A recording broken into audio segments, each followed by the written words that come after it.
Hello everybody, my name is Torch, and welcome back to another redstone tutorial. Today, I'm going to be showing you how to make LogicalGeekBoy's Villager Breeder. Now, this is going to be done in a little bit different style, because we are using replay mod. Now, this farm is for getting you a bunch of villagers that you can use for trading. You can get enchantments, you can get all sorts of items from, and it's also a really good source of XP. But yeah, villager trading is super useful.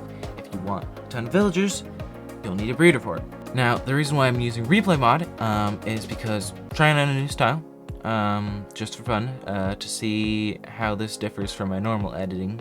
And also, I think I might be able to put out a few more videos with this. I think it gives me a little bit more ability to record and then do voiceover later for these tutorials. But yeah, very exciting. Let's get right into it. So before we get started, I'm going to show you the materials you need to build this farm and how it works. So you need some glass, some dirt, some torches, powered and unpowered rails, some beds, fences, trapdoors, dispensers, a sticky piston, a composter, a stair of some sort, a lever, a button, access to water, and of course a couple of villagers. You can pause this for the amounts of things. So the way this farm works is that this farmer will obviously farm the carrots around here. You can also use potatoes for this, and technically you can use wheat. I highly suggest not, because it's less efficient. But yeah, these guys farm it, and then they give it to each other, and then they breed. If it's a little bit slow going at first, because the carrots obviously all need to grow, you can give them a little bit of food to jump start it. This piston is an on-off switch, so if you push this in front, then these guys can't see the bed, and so eventually they should start giving off the love hearts and should breed. But yeah, there you go. Now the villagers have bread, and he will eventually make his way over to these beds over here, because the way the baby villager's pathfinding works is that it wants to jump on the bed, as you know, kids do. And so because these trapdoors are here, he will try to walk across over to the bed, and then he will fall down there. Now, the reason why the trapdoors work is because there is technically a miscalculation in the pathfinding of villagers and mobs in general, where they see the trapdoors as backwards, where they'll think that it's safe to walk on if it's closed, and then vice versa if it's open. So once the villager falls down here, he will be pushed along this water stream and stand right here, where these two signs block this water. And once they grow up, their head will be inside of that water. So right now they're not able to touch that water, but when they grow up into a big villager, when they grow up, they will be able to tall enough where they do float up and then all the way over to that corner, because they're on the wall, which is 1.5 blocks tall. So they stand a little bit higher, and then their head gets pushed into this, and they swim up and go over here. Now, over here, you have mine carts in this dispenser, and this will go right close enough to their hitbox that it will be able to just bring them along into a minecart, and you can take them wherever you want them to go.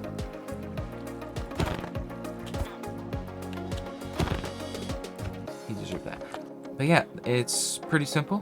Show you the tutorial, and then at the end I will show you how to get the villagers in place. So to start, you're going to put a 9x9 platform of dirt, and then in the center you're going to have a waterlogged stair. Then around the outside you're going to put a 2-high fence of glass blocks to keep the villagers in, then a composter, glass block, and a torch in the center, and 4 torches around the outside. Then you're going to make a 2 tall gap in one of the sides, and then put a trapdoor, 2 trapdoors with a 1 block gap in the middle. You're then gonna have a 3 tall glass platform that goes on for 7 blocks with 3 block tall walls in the middle, and then 5 blocks on so that it can connect up with the rest of the farm.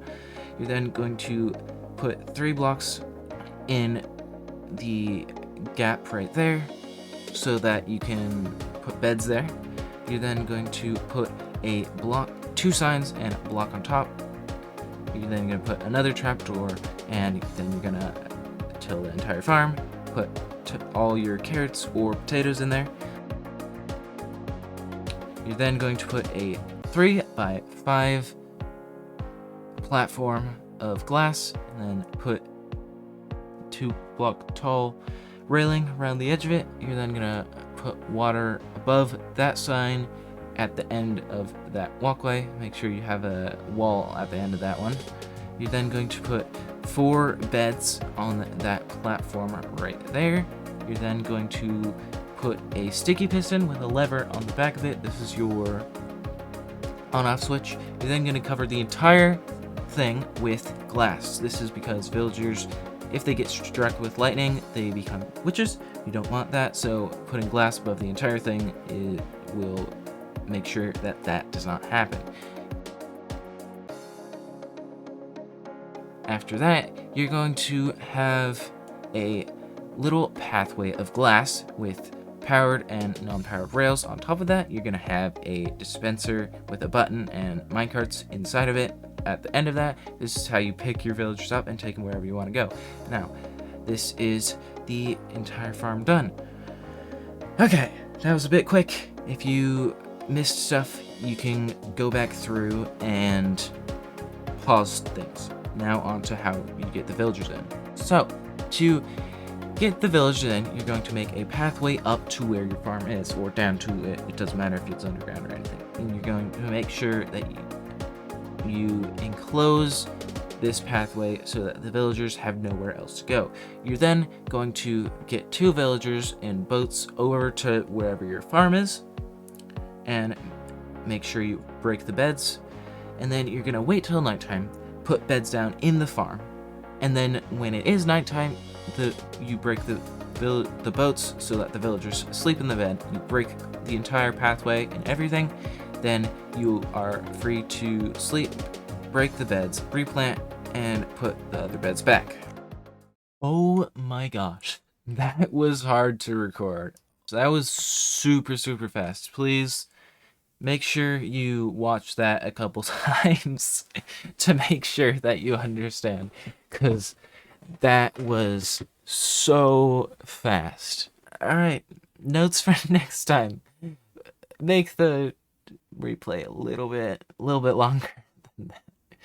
Okay, so that'll wrap it up for today.